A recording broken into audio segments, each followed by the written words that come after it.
Это «Актуальное интервью», в студии Петр Васильев. Здравствуйте. Граждане, которым осталось 5 лет до получения страховой пенсии, уже могут начинать заблаговременную подготовку. О том, как идет этот процесс, мы сегодня поговорим с Мариной Герман, управляющим отделением Фонда пенсионного и социального страхования России по Республике Саха. Марина Евгеньевна, здравствуйте. Здравствуйте. Давайте для начала вот о чем, почему все же нужно готовиться к пенсии заблаговременную. Что представляет эта работа с будущим пенсионером?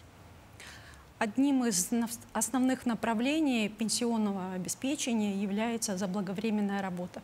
То есть это предварительная работа по оценке, правовая оценка дается о стаже и о заработке.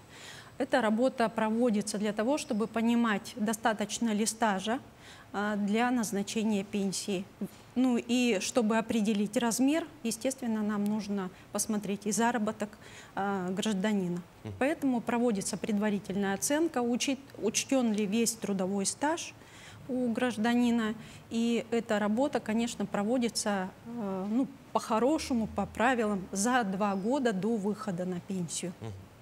Мы говорим о заблаговременной работе. А чья это работа? Гражданина? Или вот конкретно мы можем говорить о том, что и органы соцстрахования тоже включены? Или вообще вместе общее? Вообще отделение Фонда пенсионного и социального страхования, конечно же, это основное направление нашей работы в части пенсионного обеспечения, как я уже сказала.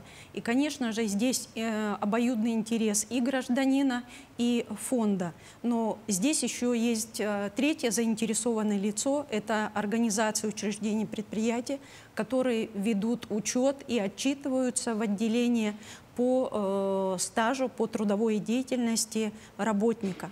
И очень важно здесь заметить, что пенсия у нас назначается именно страховая пенсия.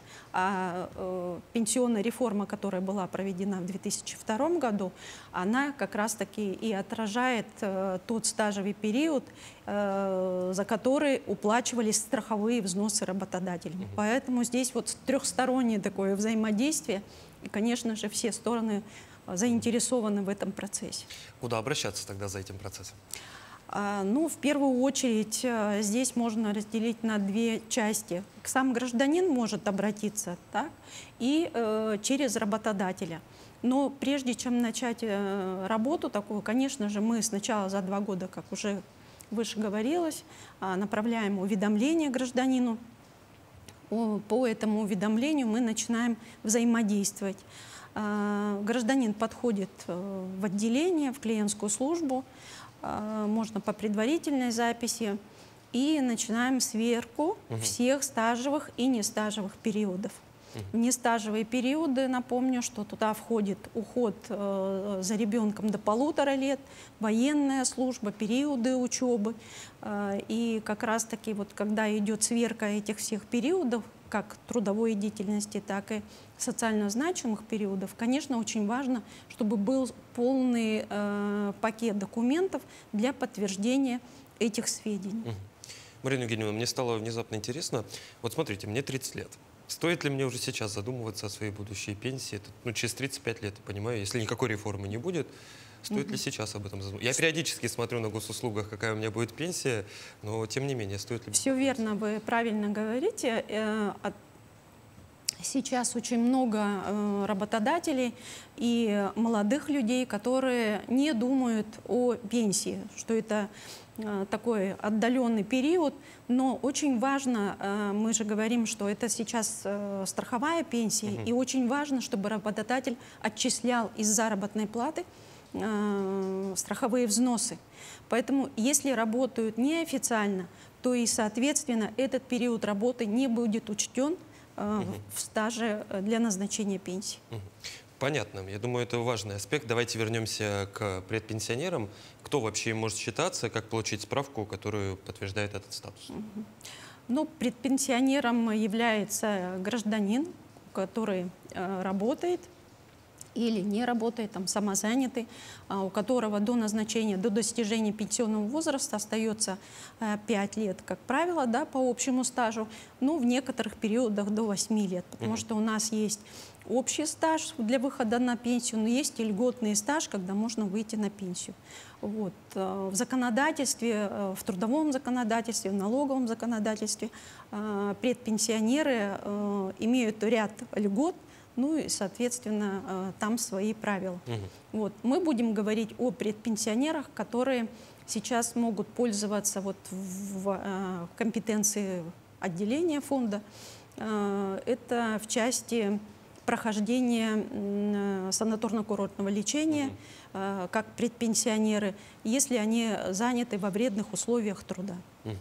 Если говорить о том, куда вот собираем определенные документы, выясняем свой статус, куда идти для проведения этой самой заблаговременной работы?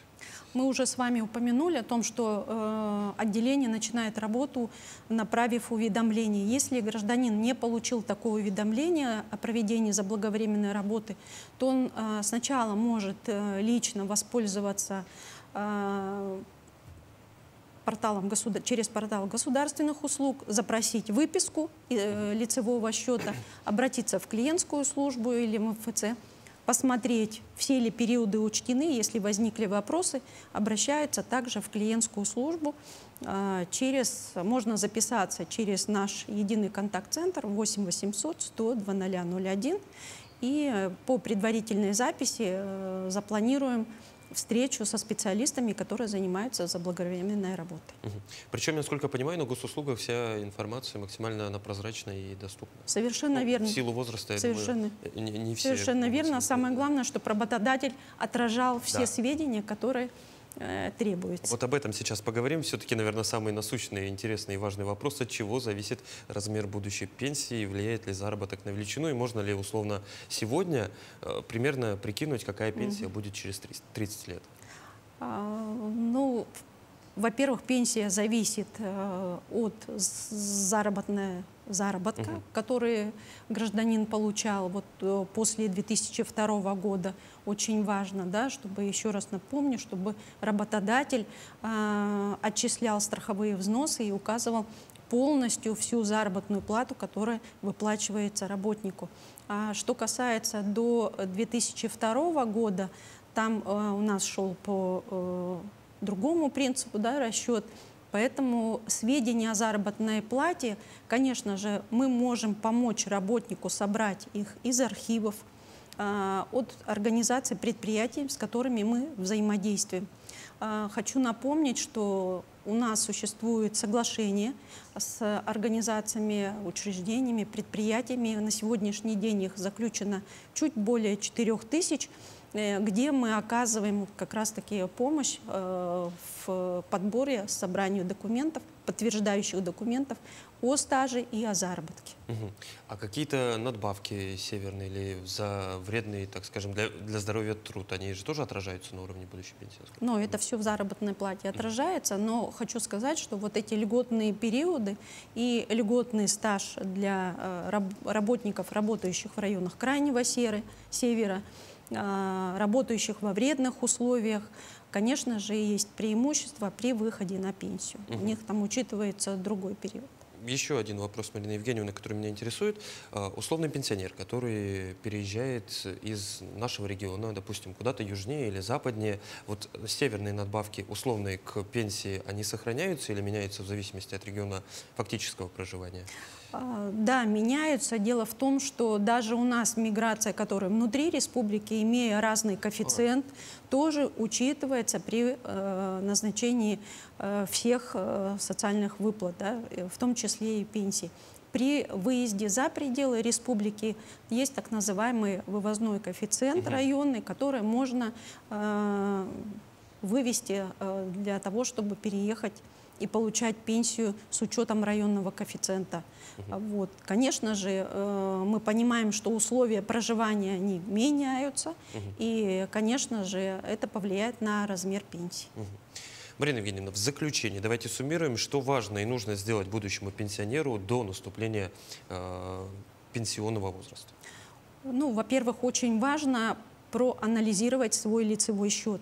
Учтены ли там все стажевые периоды и не стажевые периоды, о которых мы сказали. Да? Это уход за ребенком, обучение во всех учебных заведениях, военная служба.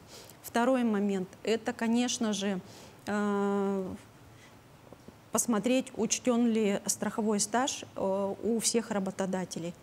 И не дожидаясь, если гражданин не получил уведомления, не дожидаясь, обратиться в отделение за проведением заблаговременной работы. А если стаж не учтен, звонить работодателю, писать, чтобы дослали? Можно вот как раз-таки вот в этот период мы проверяем, работаем с гражданином, который обратился к нам, и мы можем сами запросить у одного или иного работодателя все сведения, которые требуются. Ну что ж, Марина Евгеньевна, спасибо вам за исчерпывающую информацию. Уверен, граждане, которые вступают в столь волнительный, но интересный для себя период, найдут в ваших ответах много нового. Спасибо, что пришли к нам в студию, ответили на наши вопросы. Это было актуальное интервью. До встречи.